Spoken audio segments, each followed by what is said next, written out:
Hello, everybody, and welcome back to OMB Reviews. I am the critic who is a cynic. How is everyone doing this evening?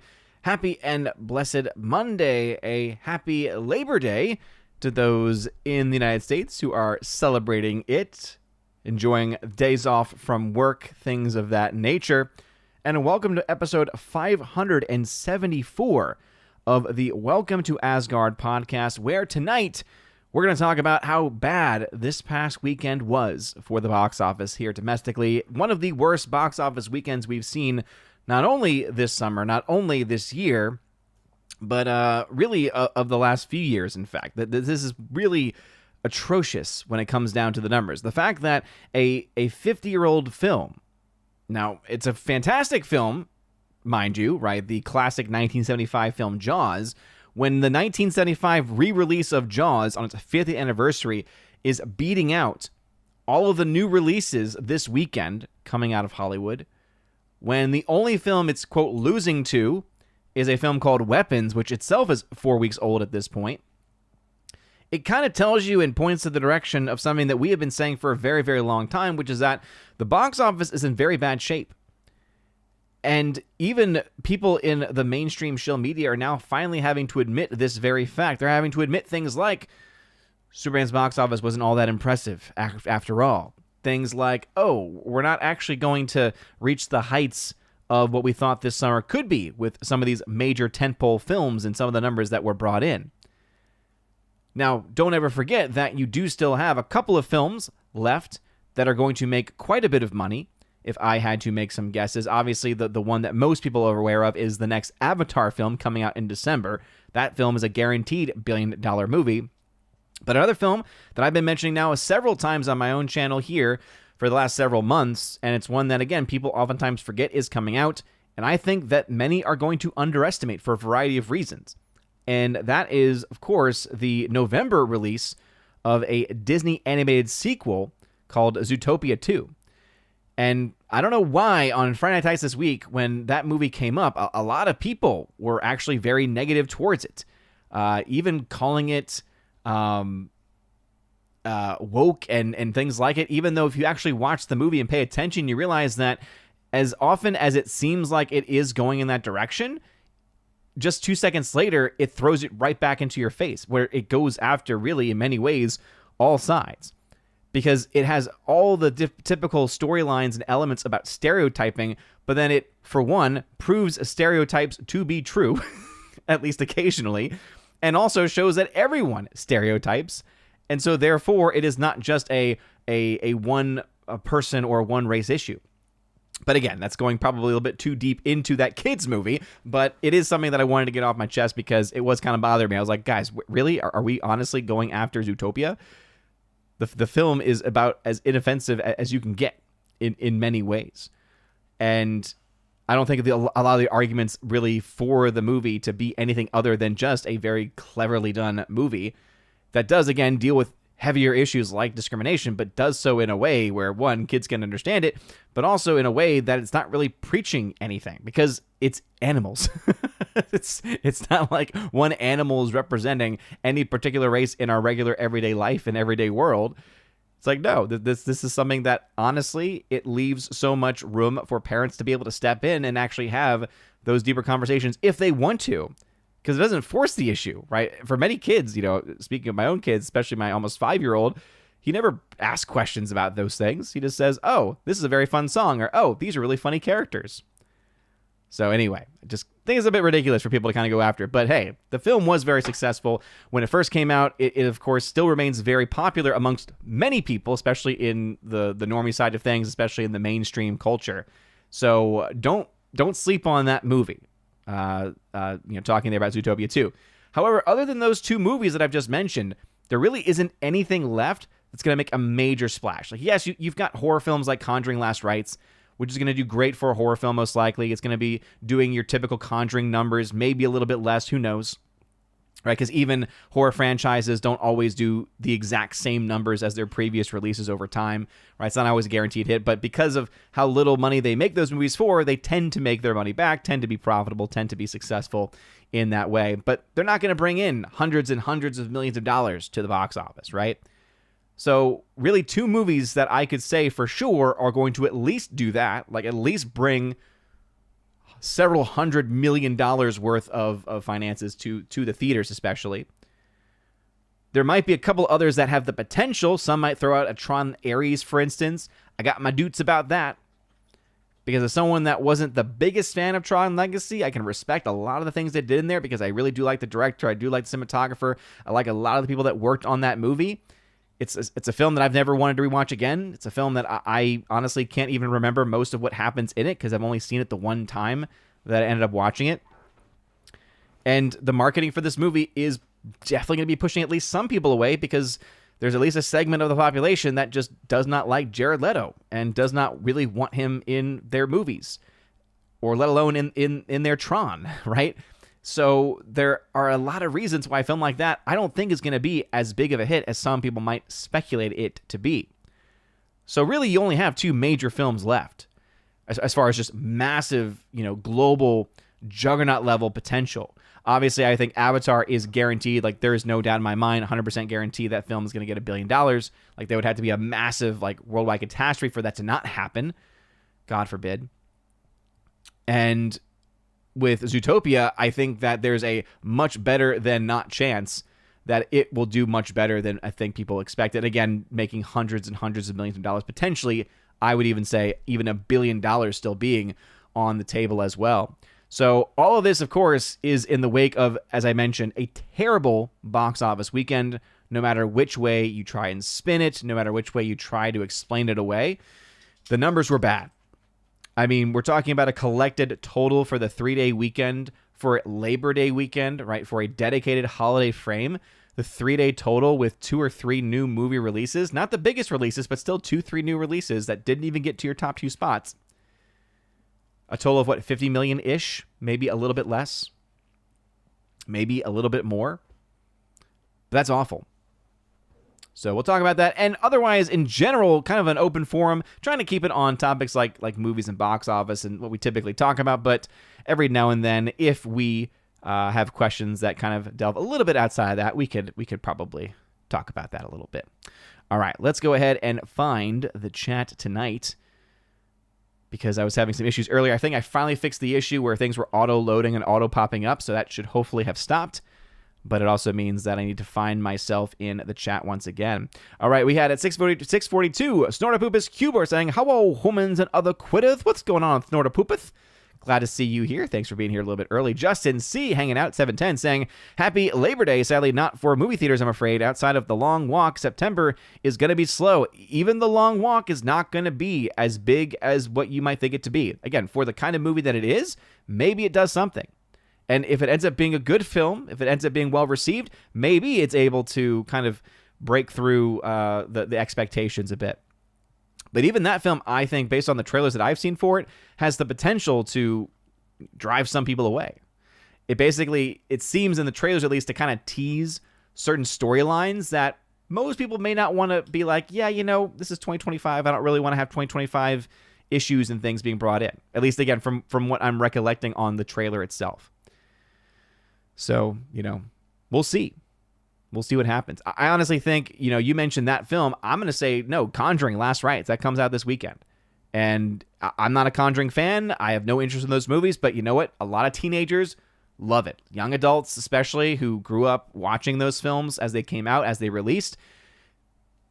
They really love it too. Or at the very least, they are invested in it enough to maybe willing to go out and to actually go see it in theaters.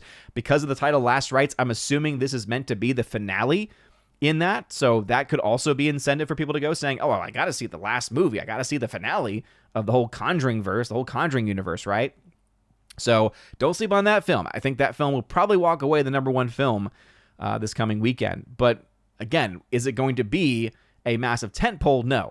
Is it going to be most likely a successful horror film? I would say right now, the odds are looking pretty good. And let's see if I can pull up real quick without losing my brain entirely. No reported budget as of yet, according to at least Wikipedia. as we all know, the most well-known of these things. This is a sequel to The Conjuring, The Devil Made Me Do It. For reference, that film cost $39 million to make and ended up making $206 million globally. That is the main number. That is the main thing that people are going to be paying attention to. This is the same director as that movie. Okay? Same director as that movie. And we could probably expect the budget to be in that same category, somewhere between 35 and 45, maybe upwards of 50, maybe. It's the last one. Maybe they're going to throw all the bells and whistles at it. So maybe 35 to $50 million is your range for budget. So, we'll have to wait and see. We'll obviously have to wait and see whether or not that is going to actually come to fruition. Early tracking has the opening weekend actually looking pretty good, last I checked. According to Box Office Theory, for instance, he has The Conjuring Last Rites with an opening domestic weekend of between $54 and $64 million, a total domestic, by the end of its run, total domestic of between 122 and 169. So you add on top of that, probably 50% or so of that number in the international trade, and you're talking about maybe getting upwards of $200 million again. For the kind of budget the film probably has, that's probably going to be pretty good for that movie. So, yeah, $50 million opening weekend for a September release for a lower budget horror film, that's actually pretty good. But as I said, it's not going to reach the same heights of like summer, right? The summer's been gone, as you all know. I've been saying this for a long time. The summer season, I'm sure, right? As far as the season, right? Fall is a season, winter is a season. Summer lasts until what, September 21st? But as far as summer as the concept of a movie season, it ends beginning of August. And the release schedule usually plays that out pretty well, right? That's why your last major releases typically get released in July. Maybe you get a couple things beginning of August, but usually by mid-August at least, you're not getting a lot of major releases. Typically. Go back to the chat. We got Jimmy A hanging out. What's going on, Jimmy A? Saying, hail Odin in chat. Hail to you. Thank you for being here. We got Forever Sci-Fi, who is a member. Hail all. Hail to you. Thank you again for being here. We are live on X as well, so I wanted to check to make sure that chat was working. It seems to be. It doesn't necessarily mean that it will pop up, but it's there. We got Bruce hanging out. What's going on, Bruce? We got Laura, the Mother Major General story. Short hanging out. What's going on, Laura? Thank you again.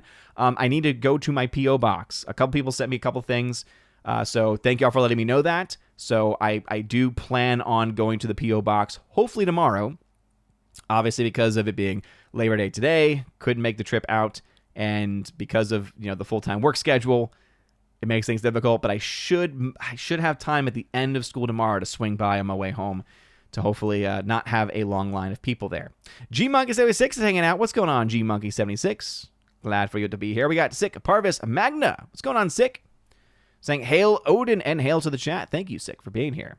We got member Kimberly G, Killian Shadowcat. What's going on, Kimberly G? Howdy, Odin, and all the chat. Hail to you, Kimberly G. Thank you for being here. Thanks for hanging out. It's always awesome to see the regulars in here. We got Luke Zilla hanging out. What's going on, Luke Zilla? We also got Mr. Roy. Hello. What's up, Mr. Roy? Chosen of Valhalla member here on YouTube. We got Sahil99. Ooh, sorry about that. Ring hit the desk.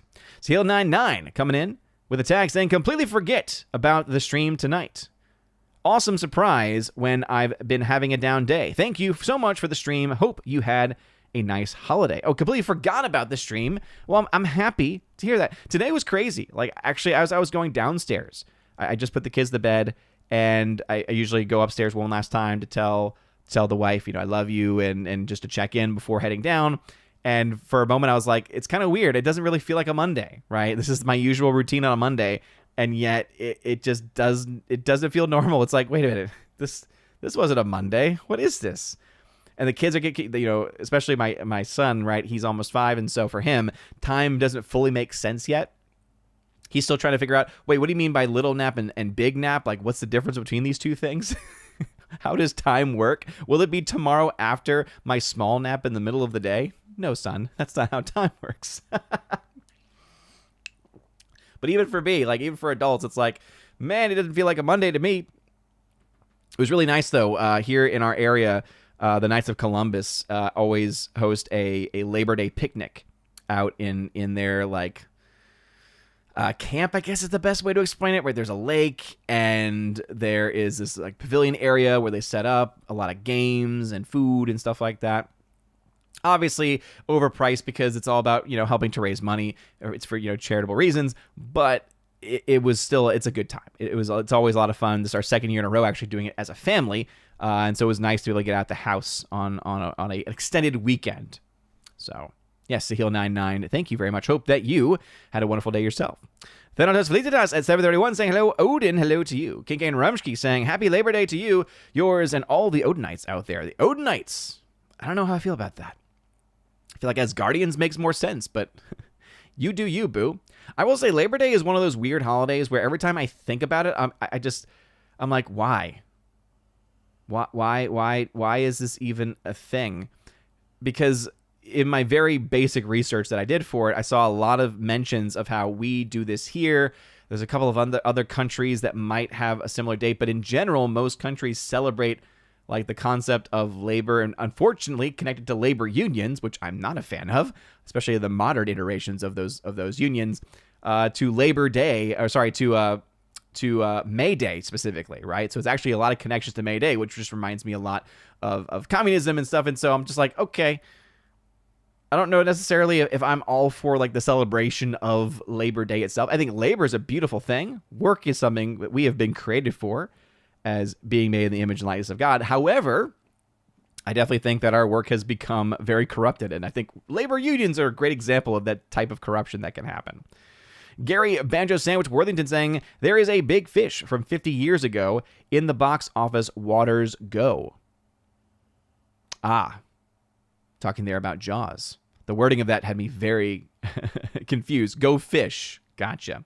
J.S. Pena saying, ahoy, I assume you're not taking the day off because this is the job you enjoy. No, I mean, this is, again, it's kind of like the hobby that I love to do. I love to talk about movies and box office and to break numbers down and everything. And as long as it's fun, I'm going to continue to do it. And I'm still having a lot of fun doing it.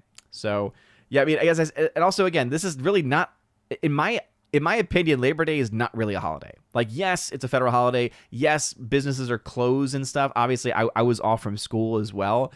But it's like, when I think of the traditional understanding of a holiday, which, remember, is a variation of a holy day, because it used to be an actual holiday, was always connected to a feast in the church until secularization, of course, happened in the 1600s and moving onward, right? But Labor Day really doesn't go up there as far as like an actual holiday. Like Memorial Day, you're like, okay, we're remembering the fallen, right? It's a day that makes sense to me, right? Veterans Day, right? You're remembering those who have served, both living and dead, right? I think that for Labor Day, it's just like, okay, wait, so we're just commemorating labor unions? It's like, I don't know how I feel about that. That's one that we could probably replace with something else. Maybe we could just say it's the Feast of St. Giles, for instance. I think that's a better use of our mental energy. Jimmy A. tagged to say, could Wicked for Good do decently well? I mean, we have to go back to the first movie because I always forget that film is also coming out this year. Because I was like, wait a minute, I feel like that film just came out this past year, and I know there was a year separation between them, but then it's like, wait a minute, actually that film did come out in 2024, in fact. So we are now due for the follow-up, which is Wicked for Good. So yeah, there's some potential for Wicked for Good, but even that first Wicked made $755 million. And I don't think you're going to see a huge increase in that. Like the bulk of that came from the domestic market, okay? So $473 million was made by that first movie domestically. I think you could probably see a pretty strong showing from the domestics, maybe a $350 million domestic showing. I don't think the internationals are going to be moved all that much, right? If they only did about 282 for that first movie, I doubt that that's going to increase much for this second one. It's not the kind of movie and story I think that's really going to expand its audience in any meaningful way. So it's not like we're going to have 755 for this one and then like $1 billion for the next one. Again, it's going to do well. I think that we could definitely see it be in the discussion for a good opening weekend, right? I think that that's definitely something that we could put out there. I just don't really think we're going to get the kinds of numbers that we would expect, right? I don't think that we're going to be getting anything close to Avatar numbers, right? Or even Zootopia 2. I think that Zootopia 2 still has a much better chance of being able to perform better, at least in the long run, right? Maybe in that opening weekend, maybe you've got something there, because that comes out also November 19th. So it's going to actually be in competition, surprisingly, with Zootopia. So that is actually quite interesting there. So that weekend in November, let's see. So November 19th, or really the 21st, you've got Sisu 2 coming out, for one. So that'll make people like us happy, right? I wasn't the biggest fan of the first Sisu. I think the first Sisu was actually very overrated. I enjoyed it, but it wasn't like this amazing film that people were kind of making it out to be. Happy to hear it got a sequel, though. So Sisu Road to Revenge is what that one's called. That's coming out November 21st, and then Wicked for Good comes out then. And then a week later, you then get Zootopia 2 from Disney. So Wicked's only going to have the IMAX screens for 1 week.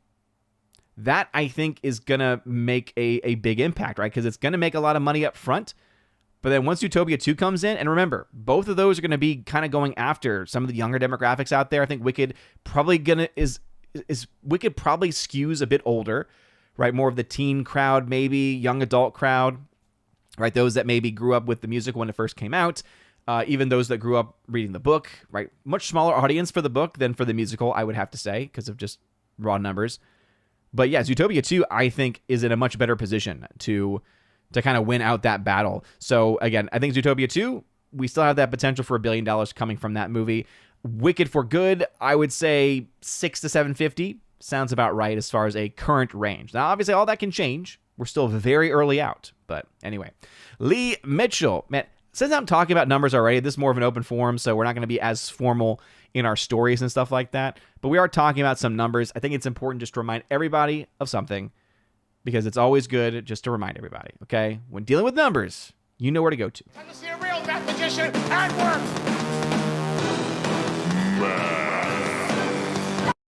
That's right. We're already doing the math. Seeing a real mathematician at work. Let's go back into the chat again. We got Lee Mitchell saying, hail. Luke Zilla at 735 saying, with how well the new Demon Slayer movie is doing internationally, and it's pretty good for an anime US box office predictions, Superman risks of finishing below the top 10 worldwide in 2025.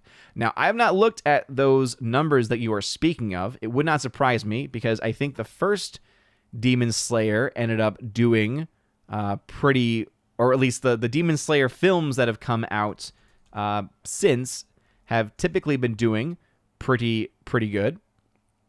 It's obviously sometimes harder to see. So the Mugen Train, that was the first one I remember covering, because I've been covering box office since about 2019. That came out in 2020.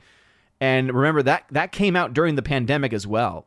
So the fact that during the pandemic, the film made $507 million globally, and then $15.7 million was the budget for that, that's a huge success. Also, it just reminds me, you remember how China's still trying to make us believe that a film that they put out, Ninja 2, made roughly $2 billion in China alone, and yet a film like Mugen Train, which was very prominent and successful in a place like Tokyo, or a place like Japan, didn't get anywhere close to the equivalency of what the the total population size would be. Again, it just shows you the whole population size argument is just a bunch of bunk, right?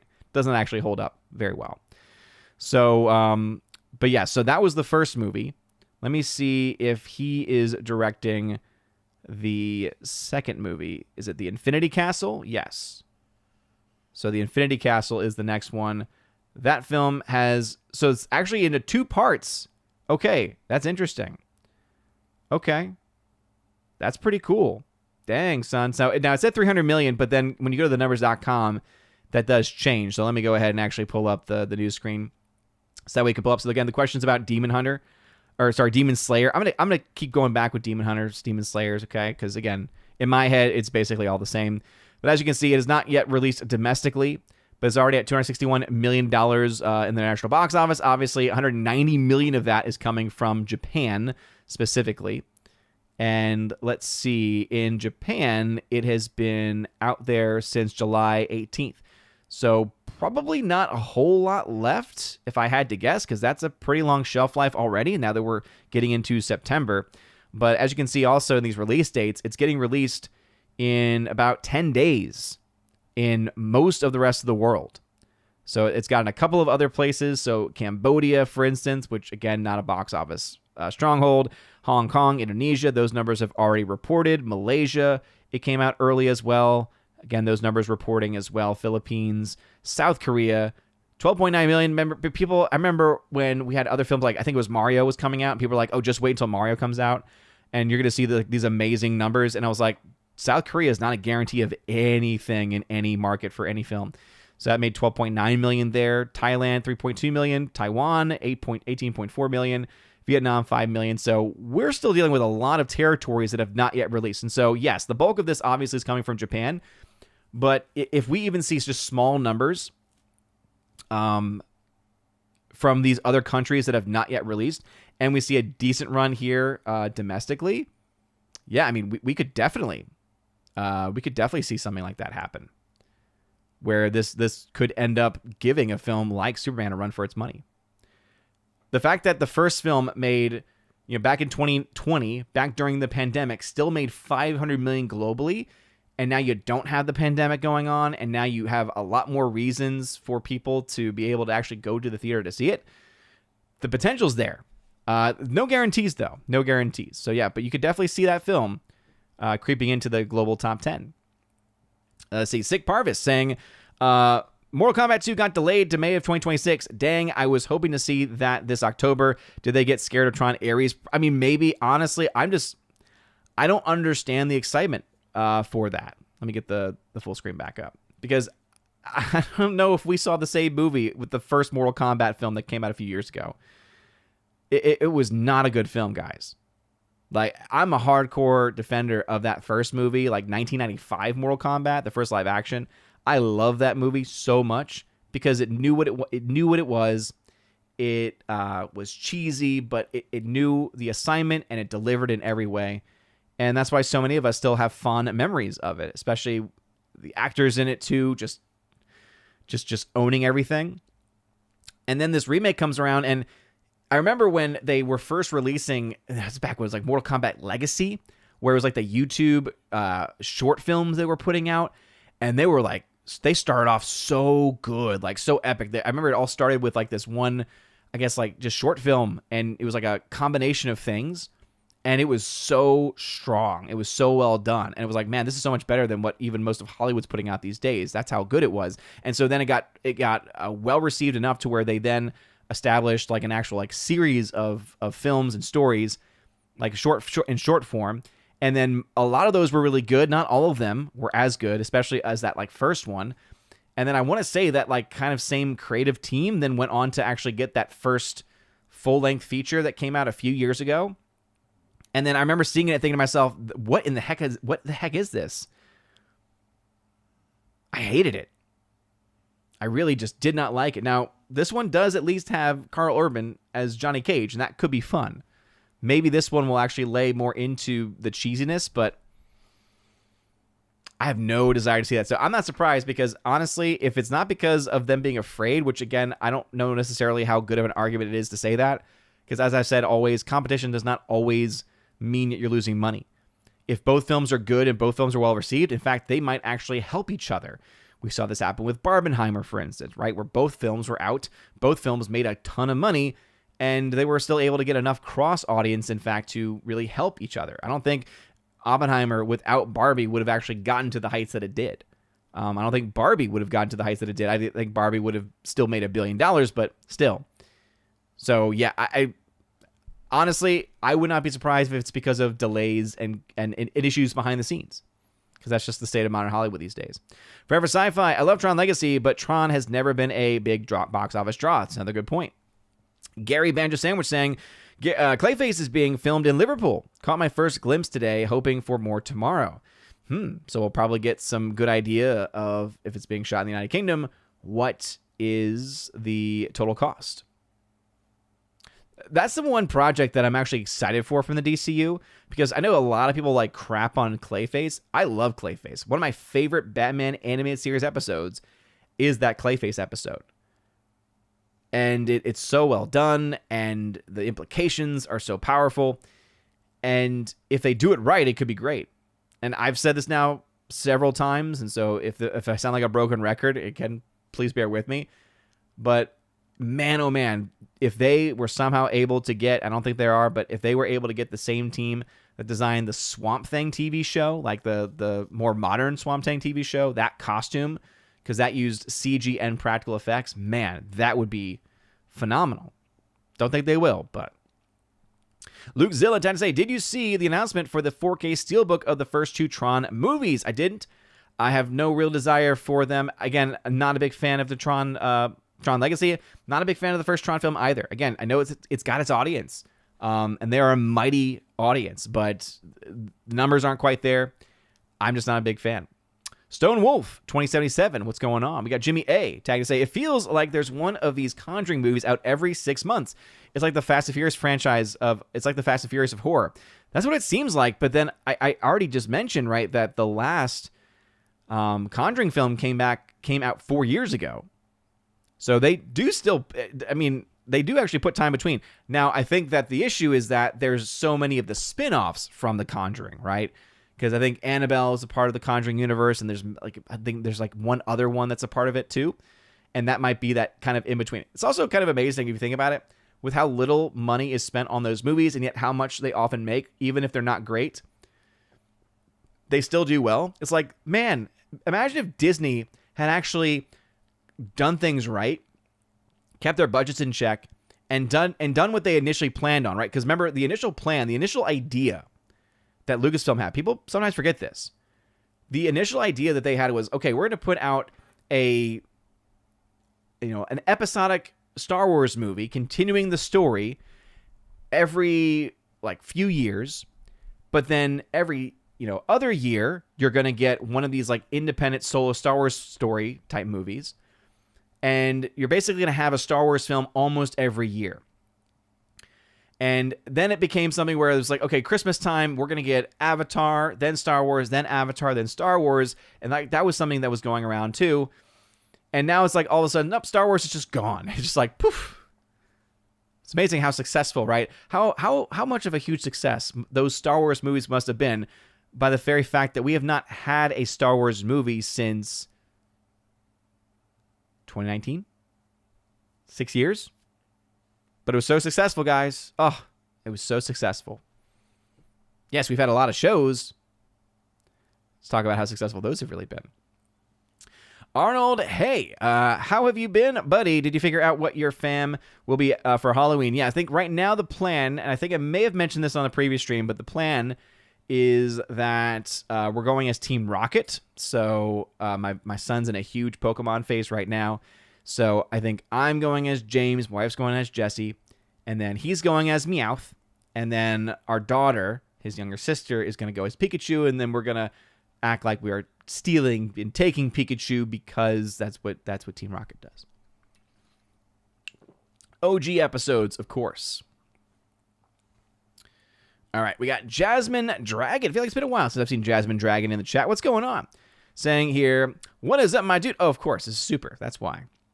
Saying, hey, what is up, my dude? It's Super. Finally changed my username to match my Discord and everything else. Okay, yeah, okay, now that makes more sense. Because I never made the connection before of Jasmine Dragon and Super Anime Gamer. Maybe you've mentioned it before, but with my brain, it's just never going to stick. But welcome back. Thank you for continuing to hang around. Oh, Steven's here, guys. Oh, boy. Oh, buckle your seatbelts, everybody. Steven saying here, are you a part of the Knights of Columbus, or will you be in the future? I am not, and I don't have any immediate plans to be either. Nothing against those that do. It's just that in my eyes, the Knights of Columbus that I'd be interested in joining would be a bit more medieval. If that was anything, an indication. I don't have any specifics, but I've heard enough about what the Knights do and what they don't do. And it really comes down to the fact that they're not a traditional lay order. If there was an equivalent that did similar things, because I love the charitable aspect of it, the fraternal aspect of it as well. So I'm never going to knock them in any, clear way, right? I'm never going to do that unless if they give me a reason to. But I just, if it's going to be something that I'm going to spend time and also money supporting, I want it to be a completely traditional lay order. So traditional sacraments, traditional prayers, that is, again, whether those exist or not, I honestly don't know. If anyone does know that, let me know. Traditional Catholic group looking for any equivalents. All right, let's see. Steven, again, what do you think will it take for Supergirl to beat Superman box office? It's not going to happen. I'm just going to say that right now. The chances of that happening are very low. Anything can happen, right? I'm never just going to be like, oh, it's never going to happen, okay? It's kind of like with saying, oh, yeah, I give 100% guarantee that Avatar is going to make $1 billion when it gets released this year, right? It's the one left guaranteed $1 billion film that's going to come out and be released in 2025, right? And I can say that, and most people say, well, yeah, that seems pretty obvious. But even then, it's like, okay, but something could still happen, right? That keeps it from getting to $1 billion, right? There could be a huge scandal or something else that could impact it. So there's always extenuating circumstances that can either help or hurt something. So I can't conceive of a situation that's realistic enough to have Supergirl be taken to that level to make over the $600 million that's been made by Superman. It just doesn't make any sense logically, and there just does not seem to be that much momentum behind it either. Shorty Short saying, I'd never work anywhere without a union despite all the issues with corruption. I've seen way too many shenanigans, especially managers trying to fire people who file workers' comp. Oh, yeah. And that's why I will always, try to say it. Obviously, I'm someone that's always going to be also very critical of unions in general. In my opinion, unions, whenever I hear the word, all I could ever think of is a classic film from back in the day that deals directly with this issue. And of course, as soon as I have to talk about it, I'm going to ultimately forget about it, because that's just how my brain works. But you all know the movie I'm talking about, right? The classic, I could have been a contender. I could have been somebody instead of a bum, which is what I am, right? That's what I think of unions whenever I hear it. And I know that there is a purpose for them. They do exist for a reason. Unfortunately, too many of them get political and fall down the wayside, etc., right? And so, yeah, I don't deny that there probably are indeed still some amazing unions out there, or at the very least, there are enough, smaller unions rather than the larger unions, right, that are actually doing what they're supposed to do, which is to fight for workers' rights, fight for equal pay, or, fight for fair pay, fair wages, things like that. And even the Catholic Church, right, if you actually look at some of the Catholic social teaching, if you look at some of the encyclicals of like Pope Leo XIII, from back in the 1890s, right, 1880s and 1890s, Rerum Novarum, of course, is kind of like that quintessential document.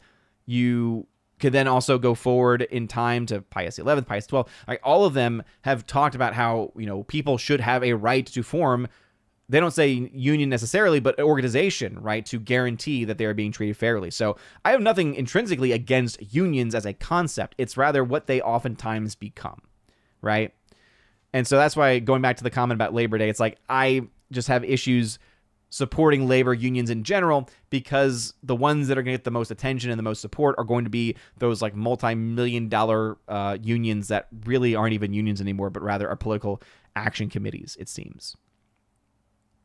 So anyway, I jumped to the front of the chat to see if someone knew what I was talking about, but maybe the answer will come later.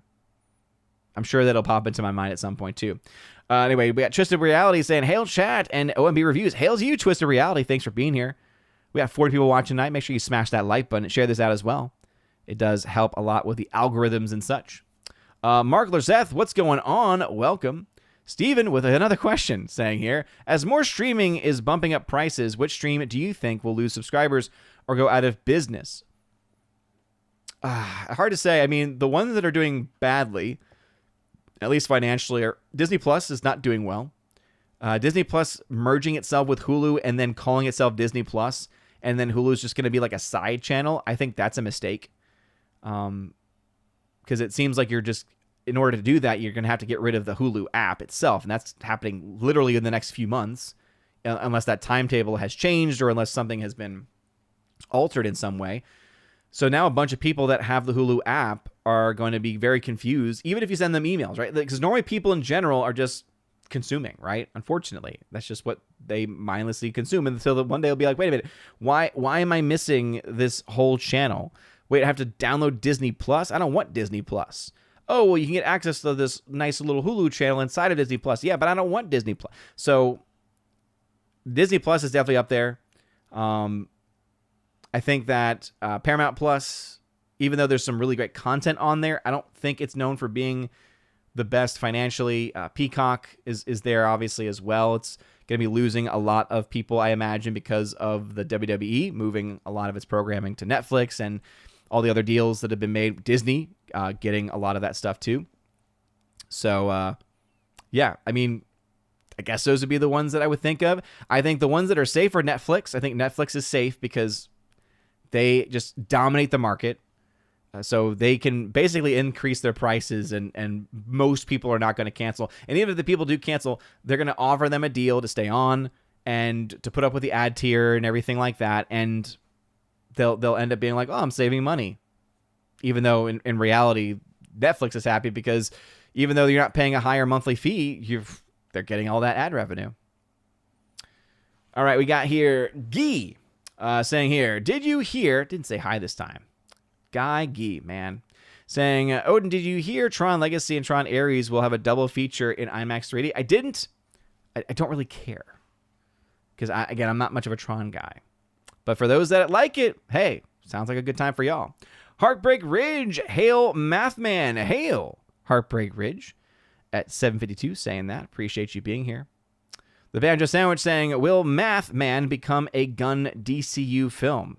No, because if he ever approached me to make such a film, I would say, no! Get away, you sicko! Probably in that same exact tone as well. But yes. Now, if there's an actual DC character called Mathman, I am not nearly a comic expert in any way, and so I would not know. I would not ultimately know. All right, we got Steven. Another, oh man, Steven's on a roll again tonight, saying, do you think Gal Gadot, whatever way you want to pronounce it, Gal Gadot, leading cast in movies is over? I don't really think it was going on much anyway. Like, think about how many films she's had a lead role. Because even going to Snow White, that's still a supporting character. Like, it's a featured character, no doubt about it, but it's not really a leading role. Her leading performances are very limited. I think Wonder Woman would have to be the only major one. And the first one she did was a massive success. The second one, not so much. So it depends. Steven, do you think Doomsday at risk of not hitting $1 billion mark? So I think I mentioned this last week too, Steven. So this shows again that you don't listen. You just type your questions and you don't actually listen to anything. Steven, man. Come on, aren't you in college? Like you always like to remind us of. You're in college. You should listen, take notes. But anyway, no. So whenever you have a film that has a specific budget, another way of thinking about it is, and I made this comparison before. So if this is sound like a broken record, it's because people like Steven ask these kinds of questions every week. I love you, Steven. But think of it almost like a floor routine or a gymnastics in general routine, right? When you have a routine that has a higher level of difficulty, your starting score starts off higher, which means, let's say you make a bunch of mistakes. Because your starting score was higher, it means you're already guaranteed a certain value of points. Even if you make a mistake, even if you mess up, right? Even if you eat it, as it were. Because ultimately you have that higher starting value. And so your mistakes are not going to be as costly as if you were to have a less risky routine. Movies can be viewed in a very similar lens, where if you have a film with a specific kind of budget, right? When you have huge money behind you, when you've got huge names behind you, there's already a basic standard amount of money that you're going to make. Because look at Superman, for instance. We would not say that Superman is a massive theatrical success, and yet, because of how much money they put into it, that's why it has now made it to $600 million or so. You look at some of the biggest box office flops this year, you look to a Captain America Brave New World or to a Thunderbolts. Why did those films still get to around $400 million, $375 million? Because there was a lot of money up front, put into it, invested into the marketing for it. So you take bad, mediocre movies like those two with not the biggest star power in the world, you're going to get to that amount of money guaranteed because of the marketing and because of your starting value, right? You go to something instead like a Doomsday and how much money they're going to put into that thing. I mean, remember, the budget alone for both movies combined together could be close to budget only. Could be close to like $800 million or more. Because you're already spending over $100 million per movie just for Robert Downey Jr. and your two directors. For 3 people, you're spending $100 million, and that's each per movie. That's insane, for the record. So now you add in like the 30 plus names of varying degrees of success. Who knows what their agents are going to be able to kind of work out for them. But you're saying, like, before you've even made the movie, your acting and actor's budget is probably going to be, has to be north of $200 million. Easy. Then you add in your typical, $200 million production spend. And that's where you get, again, to roughly $400 million per movie. If you're at least going to film simultaneously, maybe save some money in that way, as sometimes films can do. And that's not even accounting for your marketing costs. So you're talking about $1 billion in total, $1 billion plus being spent between both of those movies, okay? That means that both films combined are probably going to make at least $1 billion globally.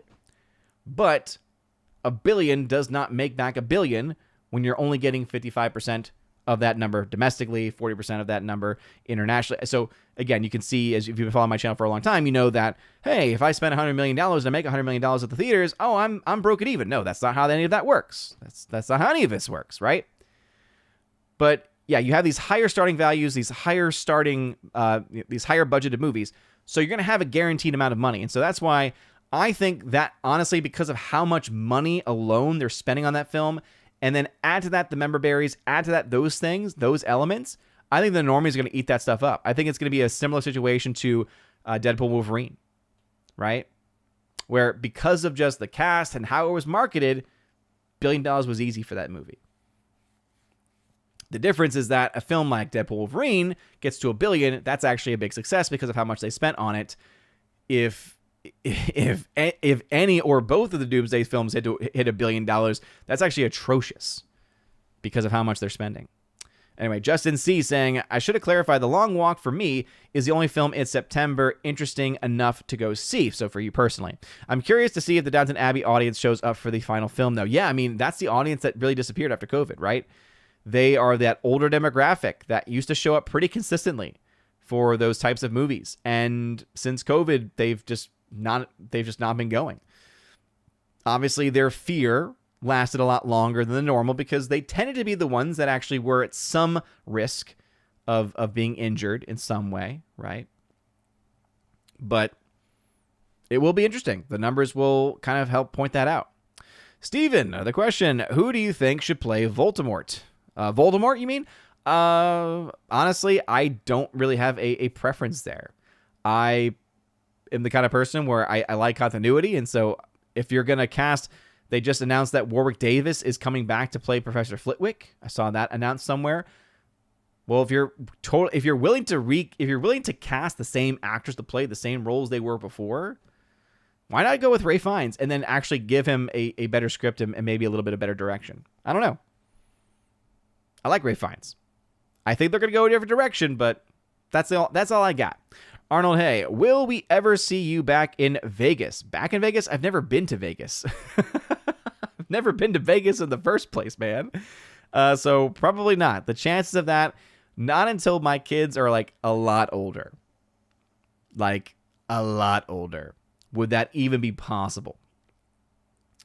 Because it's a very long trip. I don't have the finances to even afford that plane ride. I would probably prefer to drive. And so because of that, it would be a multi-day experience. I wouldn't feel that good leaving the family for that long either. So it'd have to be like a family road trip, family get together. And that just would not be feasible until they're older. So it would be several years before that ever became a possibility. Like, unless the weekends somehow worked out perfectly and finances were great, right? We're covered and stuff. Like, it would have to be like a perfect storm of things to get me earlier than that. But I've never been there in the first place. It's not really on my bucket list of things to do. I know that there's obviously a huge meetup that we do in Vegas, but that's just a tough spot, and it's a terrible time of year as well. It's like right also in the heart of this, like the school year is still going on in most cases. I feel, if my memory is correct on this, I'm trying to remember if it was not that. That's why Orlando's the one I could always say, yeah, I'm like probably 99 or 90% sure to be able to make it to Orlando every year. And this year, in fact, it lines up perfectly with my spring break, so it's going to be easier for me to actually make that work. So, all right, Steven, what's going to happen when Secret War is over? Will we see a whole reboot or comic movies done for a while? Who knows, man? I mean, the Hollywood machine is out of ideas, has been out of ideas already for so long. And I mean, COVID only happened. I mean, it feels like a lifetime ago, right? But it was only about 5 years ago, right? That the COVID hysteria was at its peak. And so we're already getting to this point where I mean, hard to say, Steven. I'm the more questions you ask, the less brain power I'm going to use, because you're just taking up questions, man. Caveat ties, I gave Mortal Kombat Annihilation a 100% on critic list. Annihilation? Dude. What? Okay, look, I can understand giving it like 100% entertainment value. There's a little slider on your review that you can put entertainment value at that top tier, man. You go right ahead, but dude. Arnold, hey, yeah, someone already mentioned it. Doesn't hurt my feelings at all. I'm not really looking forward to it that much. The only thing that intrigues me is Johnny Cage. Steven, Tron would have hit bigger box office if Daft Punk were doing the soundtrack. Not by much, man. Not by much. Just because of people's names attached to projects does not guarantee anything. There's been some really great names attached to projects that ended up either being one, terrible, or two, didn't make money. Jimmy A. Clayface is from the director of the recent Speak No Evil movie. Has some potential. I wasn't the biggest fan of it. I thought that the Speak No Evil movie, it had some potential. A lot of the stuff, though, was very easy to predict, even from like the trailers and everything. But I thought it was mostly well handled. I thought that there was clearly a mind behind the film. It's not like some of the mindless horror films that we tend to get these days. But yeah. Arnold, hey, did you see how The Rock lost a lot of muscles? I saw there's a picture floating around. Having seen him in more recent roles, though, in like WWE television, this would have to be like a brand new thing, because he was on TV just 6 months ago and was huge. Like, it was still jacked. So yeah, I don't know if that was photoshopped or what the deal is with that, if something did happen, but yeah. See, General Winks are saying it also helped that Ron Perlman was great as Clayface. Wait, was he the voice of Clayface in the animated series? Dang, dude. EX Voot, what are your estimates for the Odyssey next year? 500, 750 million to $1 billion? Dude, that's way too far out. That's way too far out. Because people are going to try to argue and try to run with well, we have all this pre-sale data. Pre-sales don't mean anything, guys. Okay? Pre-sales don't mean anything. All right, so Nolan himself, obviously, is a box office draw. I mean, I think we could pretty easily say that now. When even a film like Tenet did as much money as it did during COVID, that says a lot. When Oppenheimer makes almost $1 billion, and honestly, with the kind of movie that it was, with how long that film was, that made to me very little sense, other than, it's a Nolan film and the Barbenheimer effect, right? So I think we could probably say this is a very safe branch I'm going to go out on, but it's way too early, and so I just don't like going things that early. I would say bare minimum $500 million globally. Bare minimum. 750 sounds about right. Could be more, could be a little less. Depends on the movie itself. So, yeah. There's going to be a lot of high expectations. I think that there's a chance, definitely could say there's a chance of it getting into $1 billion, but no guarantees. Steven, once again, you should not underestimate horror movies when it comes to box office, my friend. Steven, when did I underestimate? Bro, Steven, this just, again, confirms to me you don't listen to the things that I say. Anyone else in the chat, at what point have I underestimated horror films' box office? I've literally said that they're going to be the box office winners and that they're going to make their money back. But here's the thing, dude, $200 million for a horror film is great for a horror film, but it ain't $1 billion.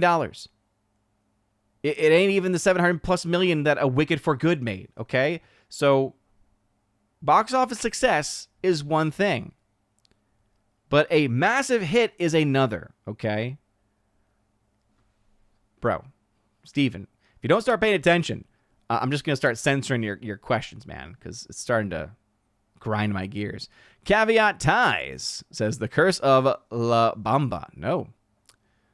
Unless you're referring to something else. Michael Baguette saying, Hey, Odin.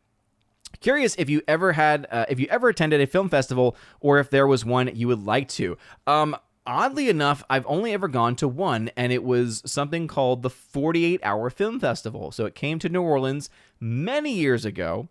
And some friends of mine, we came together to form a team, and we made a film for the 48-Hour Film Festival. And it was not very good. I think that we had a lot of good ideas. So for that film, I was, what was my official role on it?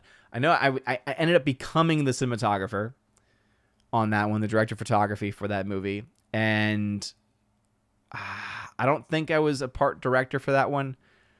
I contributed some things maybe to the writing, but yeah, director of photography was like my primary role on that one. So that's like the only one I ever really went to or did.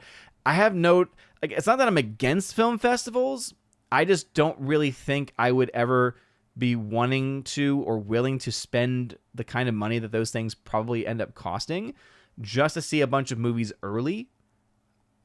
There's not a whole lot out there that ever even comes out that I would ever want to spend time in that way, I guess, if that makes any sense. If this was back like in the heyday or prior to COVID, most likely, there probably would be some ones that would be fun to go to. Let's see, Kincaid Rumsky over on The Green Machine saying, why do you think the box office is so dismal? Ticket pricing, movies that bad, men not taking women out anymore, something else? I like that last one, right? That the date night, as it were, has changed quite a bit over the years. It's kind of a mixture of all things, though, right? Because all of that stuff, right? Having really bad movies out impacts your box office and your movie-going habits. When movie-going habits are impacted, that affects your overall movie-going culture. And so then when good things do come out, it can sometimes have that effect where even good films don't get watched by a lot of people.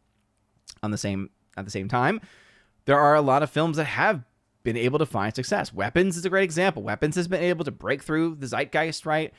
To become a part of the zeitgeist, I guess you could say. And from all ages, right? From teenagers, because I deal with them on a daily basis with my job and hear them talking about it, and they're seeing the film, and they're not loving it either, by the way. A lot of the conversations I've heard is like, it's weird. It's so weird. It's kind of like the general thing, right? And I would agree with them, actually. It's like, actually, yeah, you're completely right. It is too weird for me, at least. Like, the ending just kind of goes off a bit, and narratively, it kind of falls apart for me. But it's at least breaking through it. It's at least something that a lot of people can say that they have seen, and the box office is kind of showing that, right? But even that film, as going back to the previous comment, is not the biggest hit, right? It's a hit for the movie it is. It's a hit for the budget it has. It's a hit for the kind of film that it is. But I think movie-going habits have been broken, and it's a mixture of, again, COVID got things started, but guess what? If Hollywood was actually giving content worth going to the theater to see, they would go. This was, to me, the best evidence of this. And I know not everyone likes the movie, but Spider-Man No Way Home. Just the week before that film came out, there were articles about the death of Hollywood, the death of the movie theater, because a week before then, West Side Story, the remake with Rachel Zegler, had come out and it had a budget of $100 million somehow, and it made nothing, right? It was expected to be a massive flop for the company, for Spielberg, right? And they were like, oh man, this is awful. And then what happens when Spider-Man comes out? blows up the box office, just goes insane, goes gangbusters, ends up being one of the most successful films of the last 10 years. And that was, again, during a time in which people were being force-fed a lot of false information that we now know is false. Many people may have even known was false at the time, right? But still, like, the fact that all of those conditions still allowed for something like that to happen, it tells us, no, there are people that want to go to the movies. There are people that want to go to the theaters, that want the movie-going experience. It's Hollywood first, though. It's what Hollywood is providing. Because, yeah, theater ticket prices are bad. They're insane. But you have programs like AMC's A-List, where you spend about $20 a month and you get to see 4 movies now every week in any format. So at the very least, that takes care of your single moviegoers, right? If they eventually ever come up with plans to include families, Lord Almighty, right? There's going to be almost no reason to explain why people aren't going to see movies anymore. Because even that A-List, right? To me, even when I don't go see movies, right? Even when there's dry months, right? When I know, okay, eventually I'll be able to make this up, right? You know, down the line when I've got more time. Most people, though, when they think about 4 movies a week, they think, what movies am I going to see? Why would I want to see 4 movies every single week? Is probably what most people would react to. And guess what? Where does that point to? It doesn't point to the movie theater's pricing. It doesn't point to the movie theaters themselves. No, it points to Hollywood, pure and simple. It points to the films and the content and the quality of the content that is actually being put out there. So yeah, I think absolutely the prime responsibility lies with Hollywood, no doubt. Arnold Hayes saying, it's been 6 years since the last Star Wars movie says a lot. Yes, indeed. It was as successful as they claimed it to be, even at the time. We, of course, know that last movie was a flop because of how much they spent. Forever Sci-Fi. Most of those Star Wars shows were created to bring subscribers to Disney Plus, and they failed miserably. Yeah, seriously, it was they developed those shows, came up with these ideas at a time when everything looked like it was moving to streaming, right? Because, people couldn't go to the theater. These streaming services were either already existing, popping into existence, starting to adapt, realizing, oh man, this is a great opportunity to get some stuff out there, to get more subscribers to our network. So they greenlit a bunch of stuff. They rushed a bunch of stuff, and guess what? The quality and lack thereof clearly showed that they were putting their money in the wrong people, their confidence and trust in the wrong people at the wrong time in the wrong places. And the rest is history, as they say. Now Disney is one of the worst performing of these streamers. And some of their biggest IPs are in the gutter now. I mean, the Star Wars is a laughingstock. Let's be honest. Let's be frank. Even if you, for any reason, like The Acolyte, you cannot honestly, with a straight face, say that the general population right now, of moviegoers especially, thinks that Star Wars is in a good place. If you were looking at the Marvel Cinematic Universe, you would also have to be a very similar position, saying, yeah, most people would probably have to say, yeah, Marvel's not really in a good place right now. Man, do you remember the Avengers? I remember them. Do you remember when the best of the best was coming out? Long gone are those days, it seems. Sick, saying here, Mortal Kombat 2021 is not a great film. It's a decent one at best. Mortal Kombat 95, I'm a defender of as well. It is awesome, but I think this second one could be an improvement over the last. It better be, because the first one's just not good, right? The 2021 film was not good. General Wingster, James had inflated Boba one episode, right? You need to include that for authenticity reasons. Wait, what? James had inflated Boba? I think is what you were trying to say. You spelled booba, but Boba? One episode. I'm very confused at what you're trying to say there.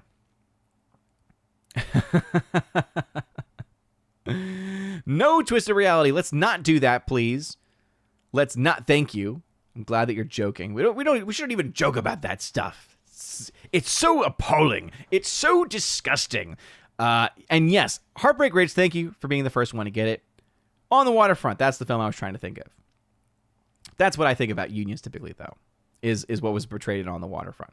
I could have been a contender. I could have been somebody instead of a bum, which is what I am. I love that movie, guys. Andrew Hayes just got out of seeing Jaws. The IMAX showing was moderately filled with Back to the Future, Batman 89, Apollo 13, and the OG Spider-Man trilogy. It'd be nice to get more of this. Is that saying that those are the films set to come out in IMAX, the ones that you've seen in IMAX? or the ones that you would want to see in IMAX, or were those the trailers that were shown for the movie? That sounds like a good time. Arnold, hey, we need to see you review a horror film. So back in the day, we used to do something called movie nights. We used to, come together and choose a film, and we would have a stream where we would all just, we'd have a timer on the screen, so that way everyone could start the film at the same time and watch it. And my audience decided during October, during spooky season one year, to have me watch a film I had never seen up to that point. So again, keep in mind, I've been now on YouTube since, 2018, 2019? So for about 6 years or so. So in the past 6 years, it was the first time I had ever seen The Exorcist. For a very good reason. I stay away from that stuff for a very good reason. But I felt compelled by my audience because that was what they chose. They wanted me to watch it. They wanted to see me watch that movie. Let's just say, a lot's happened since then, and I don't want to ever put myself into that situation ever again where I'm being pressured into watching something just for my channel. It's one of the many reasons why we no longer do the movie nights, right? It's not just because of that, right? It's obviously a lot of other things, family and time most especially. But I mean, keep in mind, I have seen some, horror films. I did see Weapons. It's more of a thriller than anything else, but I did see that. And I do post my reviews still over at criticalist.com. Check them out over there. Justin C. Feet of Clay Part 1 and 2 were among my favorite of the animated series. Great episodes. Kimberly G. Mortal Kombat 95 is the GOAT. Wishing Glenn Powell was the new Johnny Cage. Bro, that would have been perfect casting. I love Carl, but not for Johnny. Carl Urban's too old to play that role, I think. At least how I envision that role to be. I would agree. Yeah, Glenn Powell, I think, would have been a perfect casting. Arnold, hey, why is your beard so long? It's a weird question. That's a very personal question to ask. It's not the longest that it's ever been. I mean, honestly, it's not even that long right now. The best answer I can give you is that it's been 3 weeks maybe since my last beard trim. Might be the reason why. No, I did not mean Norma Ray. I've actually never seen Norma Ray. Jonah Wingster has become a member at the City of Asgard level. As a new member, he let his citizenship slide, I see. How dare you, Jonah Wingster. Arnold, hey, will you ever take your family to Disneyland in California? Probably not. It's going to be hard enough getting them to Kissimmee, right? Down to Florida, Orlando. It's just why I don't know why I had to make that correction, because everyone says, oh, it's where Orlando. But I recently saw, because this is where our brains go, a video where it was a guy going off about how he was like, he's from Orlando. He's like, stop telling everybody that Disney is in Orlando. It's not. It's in Kissimmee.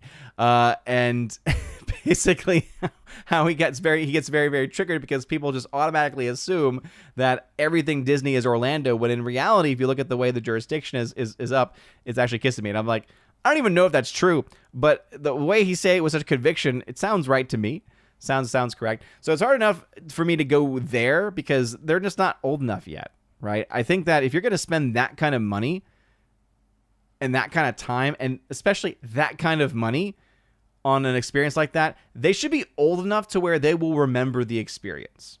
It's kind of just my view, all right?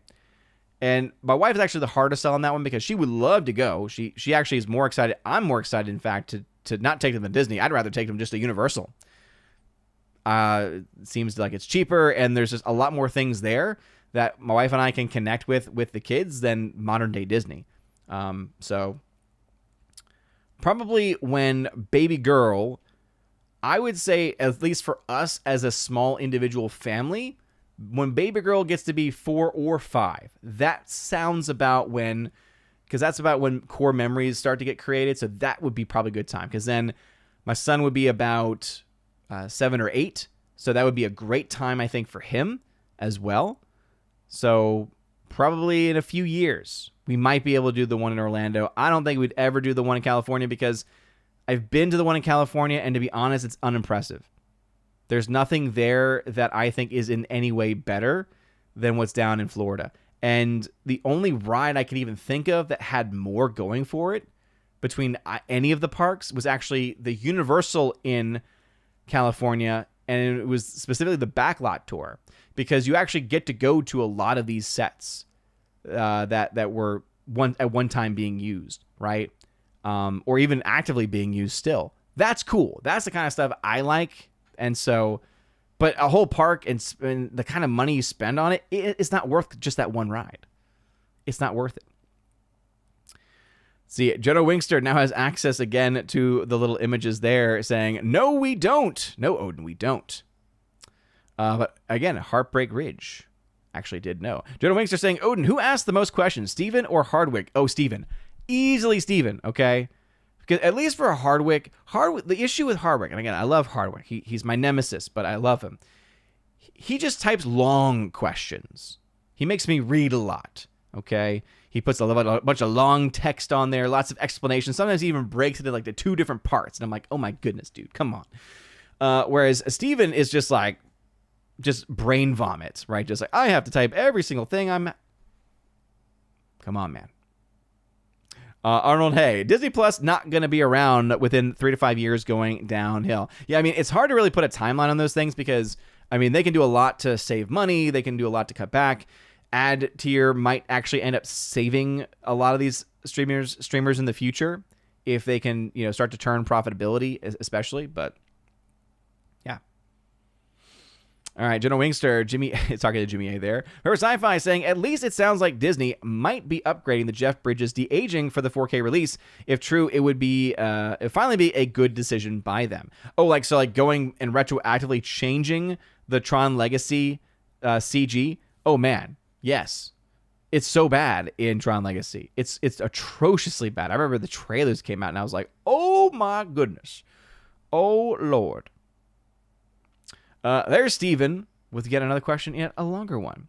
He says, love you too, bro. Just college taking a lot in my mind right now. But yeah, I need these streams to cool me down since college ladies need... since college ladies need work, he says. Justin C. Odd comment. Recently saw F1 again in IMAX, and when Brad Pitt gets called Swan, my first thought was Swan from Hot Fuzz. That was random, but I actually appreciate it quite a bit. I love Hot Fuzz. Probably one of the best comedies of the last decade plus. I mean, that's like an all-time great comedy for me. Arnold, hey. Has Steven been skipping class in college to watch your live stream or during class? I mean, with the time, obviously I don't know his exact time zone, but at this time of night, most schools, you have night classes that most colleges do offer, but most, like, especially if it's like, I think because he's undergrad, right? So that first 4-year undergrad level, most of your classes are going to be anywhere between like 7, 8 a.m. and between probably 8 a.m. to 1 p.m. is probably your most common. And there's some 4 p.m. classes, maybe a couple of 6 p.m. classes. Then you get some you have the night school classes that are dedicated, but the vast majority are during like the typical workday. And most people dream of having the schedule where it's like, oh, my first class is at 1 p.m. I was actually the person where I would rather have my class at 8 because then I get it over with faster. That was my logic. I was like, wait, no. I can go to the 8 a.m. class and then be done. And then I have my whole day ahead of me. It's like, yeah, I understand the appeal of sleeping in and then only getting up to go to class at 1. But then, you might have to take 2 classes that day. And so then you have a 1 p.m. class and a 4 p.m. class. And it's like, that's the time of day I don't want to be in a classroom. So Victor Fontaine says, happy Labor Day. The summer has come to an end. Bummer. Again, summer ended a long time ago at this point for us that have already been back at school. Jose Taco, what's going on? Jimmy A. I wonder if some of the Doomsday cast will take a pay cut to be in such a huge movie.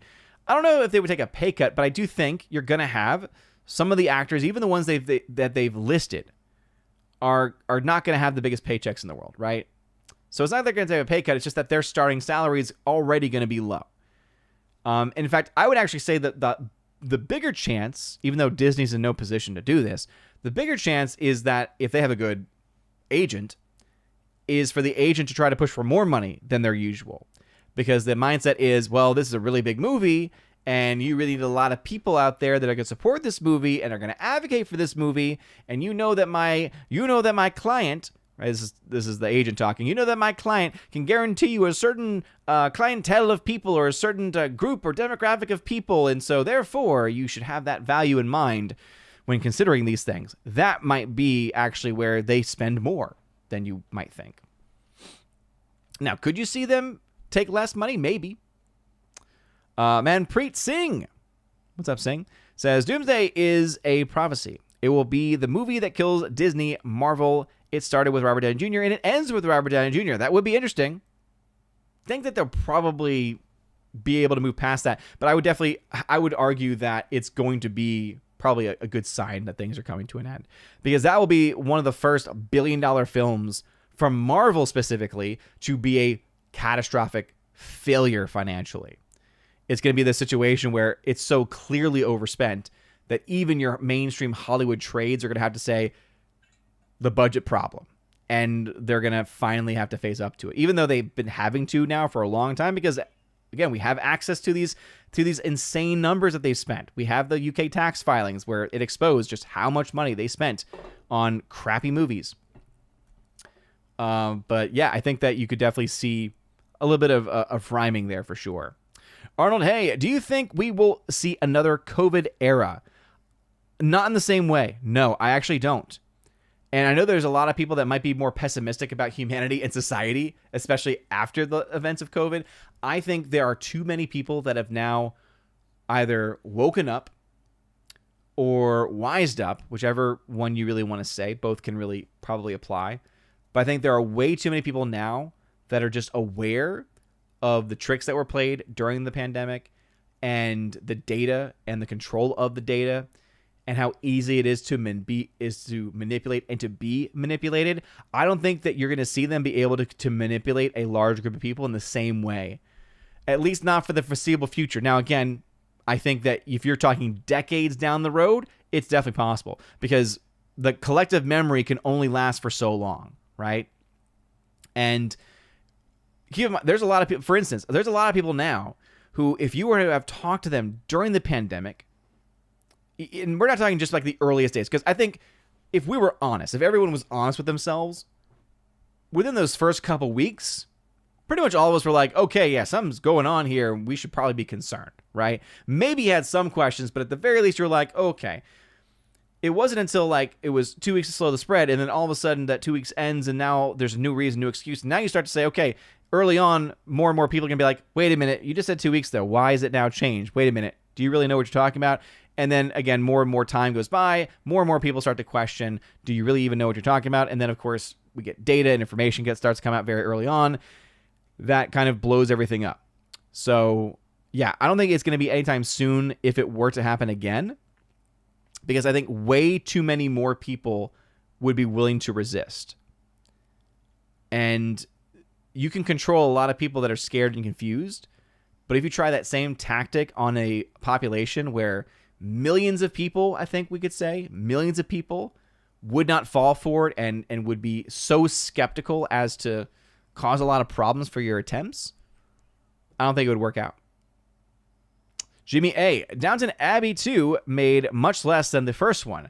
This was in 2022, but still not a good sign. Yeah, but that's the whole point, man, right? Because 2022, even though for us who've been living in reality for a while, know that by that point, it was silly to still buy into the whole COVID nonsense. A lot of the older demographics still did. A lot of them still do. A lot of them, like, again, a lot of us can look back at that time and say, man, wasn't that crazy? Like, oh man, did you believe the things that we actually believed and accepted and that our friends and family believed and accepted? And again, there are probably people who were at that time accepting it and saying like, oh man, yeah, I gotta wear my mask. And I gotta do this and I gotta do that. And they look at that now and they probably even forget that there was even a time that they did go along, as it were, right? Sometimes it's hard for me even to believe because I was like, look, I felt like I was pretty early on, in this being very skeptical of some of the things that were coming out. But even for me, it was like I didn't really find myself in the fight until the vaccine mandates started to come out. Because that's obviously when it had a much more direct impact on me, because it was like, wait, job might be at stake because of this nonsense. This is crazy. Everyone woke up at a different time, though. And a lot of people did wake up. But it doesn't take too long, I think, maybe a generation or two, before eventually another attempt could be made for something to happen. If it did happen again, though, it would have to be the most convincing thing ever. Like, you would have to actually have something that was, like, clearly and diabolically deadly. So, like, not like a flu, but something that is actually, like, devastating. And that's kind of terrifying, because you think about the things that they were doing at this lab in Wuhan and across the world, and how it kind of also exposed, wait, there's scientists right now who are trying to create superviruses in the name of science to try to also create the antidotes for those superviruses, which, again, would not have existed had y'all not actually created them, because nature would never have created them in the ways that y'all did.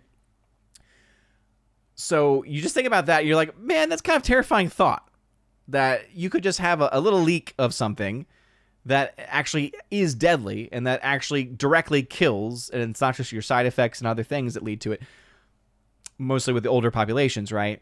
It's kind of terrifying that could happen. So I think the next time, if it were to happen, and it wasn't like generations from now, it would be an actual real thing that would maybe actually even be worth having some fear of. But that is going to bring up a whole other range of issues and problems along the way. Keely Chow, what's going on? Coming in late. King and Rumsky, why not have the Riddler actor play Voldemort? Hey, guys. Paul freaking Dano? I mean, he's not British. No, he's American. He's an American. Is he an American actor or is he Canadian? Paul freaking Dano. I'm pretty sure he's an American actor. So that's one knock against him, I guess. Again, they've brought in another American actors to play other roles, like Dumbledore, for instance, being played by an American, or North American, or I get it. I don't know. It's always like, oh, they're not actually American, they're Canadian. But I'm like, same thing, whatever. But yeah, Paul Dano, maybe. I don't think he'd fit that role though. Jenna Wingster, look, the kids need to be 18 so the family could all go gambling in Vegas. No. Kitty Chow, everyone is doing swimmingly, and it was a good weekend. We went to a little festival today as a family. We actually had our neighbors over yesterday. That was nice. We had to go out of our comfort zone for that. We're both very introverted. It may not seem like it, because YouTube is his own thing. I'm just a guy in my room talking to a camera, so if you think of it that way, you're like, I guess that makes sense. But we're very introverted people. We don't put ourselves out there all that much. We had neighbors, lived here for, several years now, and we barely talked to our first neighbors. Finally, now there's new neighbors that have moved in. They've got a couple young kids around our kids' ages. So we're like, oh, maybe we should actually have friends. And it'd be kind of nice to have friends that live next door. So let's reach out. So actually, it went really well. Kids got along as well. So yeah, good weekend. Remember, Sci-Fi, COVID actually slowed down Hollywood production. Imagine how many sequels we would have gotten without it. Good grief, man. Jenna Wingster, Mortal Kombat Annihilation is flawless, and that is why you will die. Sorry. And that is why you will die. Something like that. Keely Chow, I'm picturing you in Vegas getting the Vegas prostitutes to devote their lives to Jesus. Man, the issue is that it wouldn't be me. The only way that could ever happen where people that are that depraved, where they're doing those kinds of things, it could only be by the power of Christ.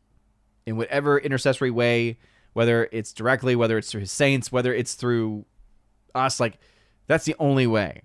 It's only through that grace that could ever happen. Sick Parvis saying here, I like reading both Marvel and DC comics, but I seriously doubt it's going to be Secret Wars comic accurate.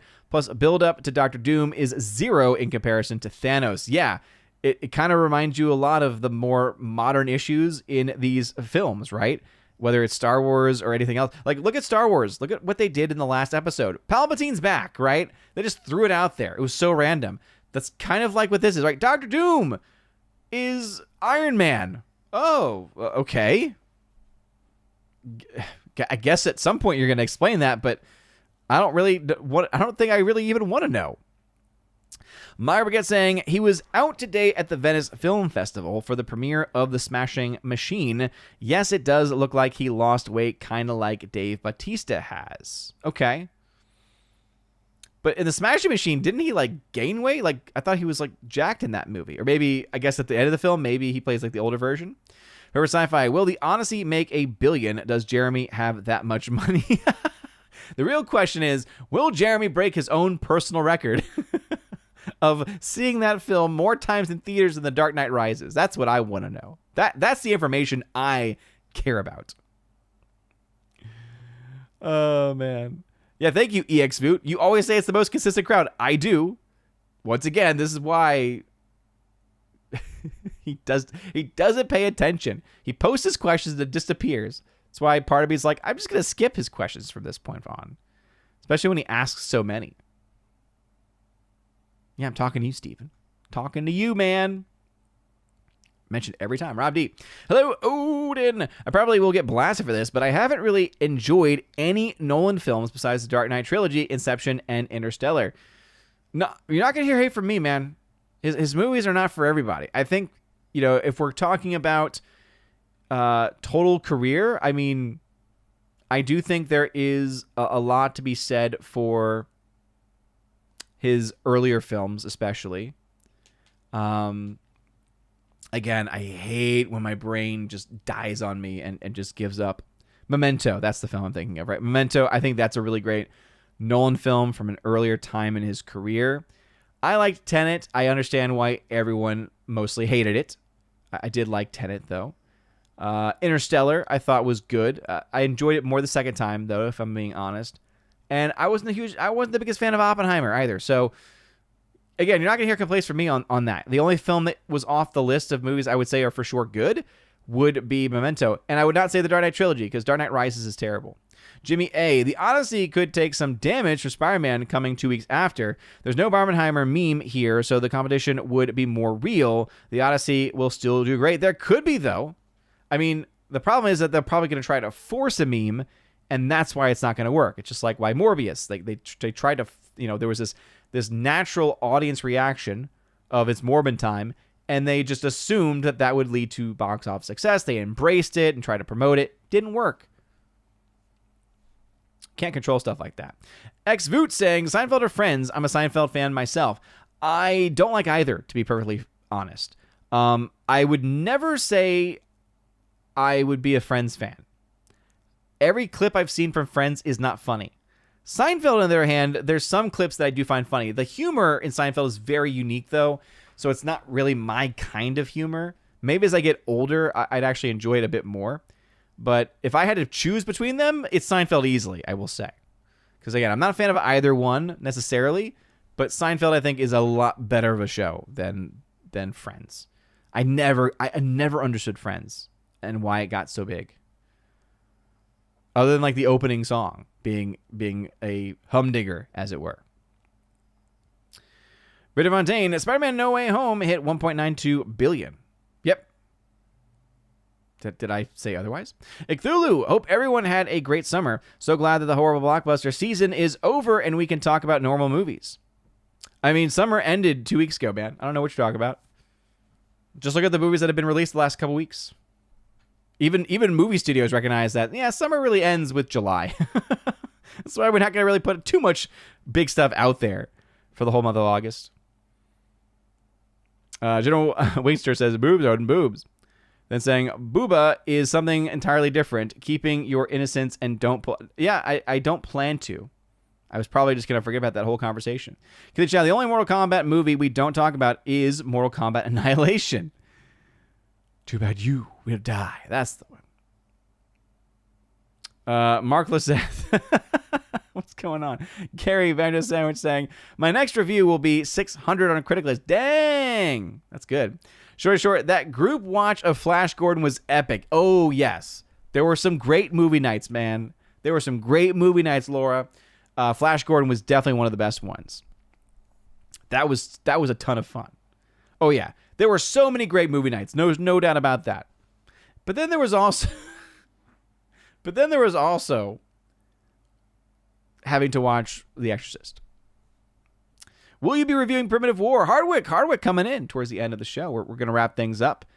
So please no more questions. Steven, that means you. Steven, do not type any more questions. Steven, since you can't pick up the context clues, do not type any more questions. I will skip them.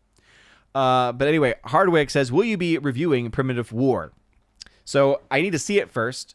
Unfortunately, it is not readily available. And even online, the only version that I've even seen was in Russian. So eventually, when I can see it, if it comes by here or if it's not available online until it's online. All right, Rob D. tried to say, not to get political, but if another COVID era happened, I don't think the world economy would be able to recover, never mind just the U.S. economy. That's assuming people go along with it. That's the thing. I don't think it would happen because I don't think enough people would go along with it. So I don't think the economy would really be impacted the same way. If anything, the issue would be violence, to be perfectly frank. I think that you would have a lot more people uprising and a lot more people resisting their governments and their decisions. Andrew Hayes, when I was talking about Jaws on IMAX, I ran out of the room on the chat and meant to say it would be nice to see if more old re-releases. That seems like a better business plan for Hollywood in 2026. No, I got that part of it, Andrew Hayes. It was more of the list of movies you mentioned. It's like, was that recommendations? Was that movies that were that they had trailers for? Movies that they are actually going to have a re-release for? Oh, I would agree. I think that's great. Kelly Chav says he's American. Okay, good. That's what I assumed, but you never know these days. Carnal, what's going on? Forever Sci-Fi 852 saying the Brits play all of our villains, so maybe Voldemort should be played by an American. Well, there you go. Kelly Chow, what would happen if the rest of the Geeks and Gamers crew were to visit you? I doubt that they would, because no one would ever really come to this part of Tennessee. There's not, again, I love it, but there's not like it's not like a central hub for a whole lot of things. We actually do have like an amazing infrastructure as far as like internet and stuff like that. But other than that, I can't think of much. Like obviously you come for the hiking, the food, and there's a lot of stuff to do. Like there is stuff to do here, but it's not something that people typically say, oh man, I have to go here. Right. So I doubt the whole crew would come here. If they did, I'd just say like, hey, let's go eat here. Hey, let's go for a hike or something like that. Banjo Sandwich saying, The Rock is now a pebble. Oh, man. Michael Brigette. Yes, Dwayne was jacked up for the role, but the filming for it was last year. That's why I said he was still jacked up even just like 6 months ago. Keely Chow saying, John Cena still eats Fruity Pebbles. General Wingster, Insomnia was underrated in my opinion. It's a film I still need to watch. It's been on my watch list. I have the movie, but it's a long film. So that's why I've never watched the film yet. King and Rumsky, alone in a room for half an hour, Steven or Rachel Zegler. Oh my goodness. I mean, Steven is at least like a real person. And I think that honestly, if he annoyed me enough, I could take care of it. I don't think I'd do that for Rachel though. I'm a gentleman. So I wouldn't, no. Not to, actually, you know what? That's probably what comes down to. I'm a gentleman, so I would never be alone in a room with someone who is not my wife. Oh man, I've made a comment similar to what some politicians have said on the case. Like, what are you saying? Are you saying that you would do something? It's like, no. But I'd also just never put myself in a situation where, one, something could happen, and two, someone could say something happened. More the likely situation. It's like, no, not going to do that. It's just like, that's why we have policies. It's why we have policies at schools. It's why we have policies at church. It's not because something's going to happen. It's because you're trying to make it so that everyone is safe and everyone's protected, and that includes from false accusations. So, yeah. Probably not the direction you thought I was going to go with that one, but yeah, Steven, hands down. Forever Sci-Fi says, good night, Kelly Chow. Good night to you. Joe Wingster, will Steven ask more questions? Tune in next week. Tune in next week. Kelly Chow giving the ice cream signal. Justin C saying, thanks for the stream. Good night, all. Already did it, Steven. Already did it. Oh no, Kelly Chow. And then X Boot saying, thank you for everything you do. I love this channel. Last question, Stallone or Schwarzenegger? Stallone for me. Yeah, I mean, if we're talking about like personality or movie, so, because Schwarzenegger's in some of my favorite movies. I mean, Terminator 2, oof. But then he's also in those really bad Terminator movies too. So, and then Stallone is in a lot of really good stuff, but then he's also in films that I'm not a big fan of his Expendables films. I think the first one was great, and then every film after that just gets progressively worse in my opinion, so unnecessary. But then he does have Tulsa King now. So, yeah, I'm probably going to go Stallone, too. I'll probably go Stallone. I would say, if I'm just going, like, movie for movie, Schwarzenegger has my favorite movie between them. Like, Schwarzenegger's individual releases, to me, would beat Stallone's. But Stallone's body of work, I would rather sit and watch. Because the bad stuff of Stallone's work, I think I could at least get through. I don't think I could sit through some of the bad of Schwarzenegger's work. That's where I probably would go with that. All right. Jimmy A, God bless you. General Wingster, Sly is a better actor and writer and director, but I like Arnie's movies more personally. Again, I totally get that. I think that there's a correct answer either way there. But that's my justification for my decision in the long run. So yeah, that's going to be it for me, everybody. So thank y'all again for watching on this Labor Day. I guess Labor Night. I guess we could say, it sounds weird to say Labor Night. Labor Night, Labor Day. And we talked about a lot of things tonight, kind of this open forum, random discussion, talked about movies, talked about some box office stuff, and really bad weekend, unfortunately, for the box office, and not a whole lot of great films on the horizon. If you're a horror fan, probably have a lot of things to look forward to in the next few months, especially this weekend. And if you're not a horror film, just a regular going moviegoer like myself, it's going to be hard times for at least a little bit. So anyway, thank you all guys for watching. I appreciate y'all very, very much. Please make sure to smash the like button, smash the rumble button as well. You guys are all amazing, and if you don't have a wonderful rest of your day, I will have the September shoutouts ready in the next couple of days. So one of our last nights of the August shoutouts video. But you guys are great. Love you guys. Have a wonderful rest of your evening, and as always, God bless.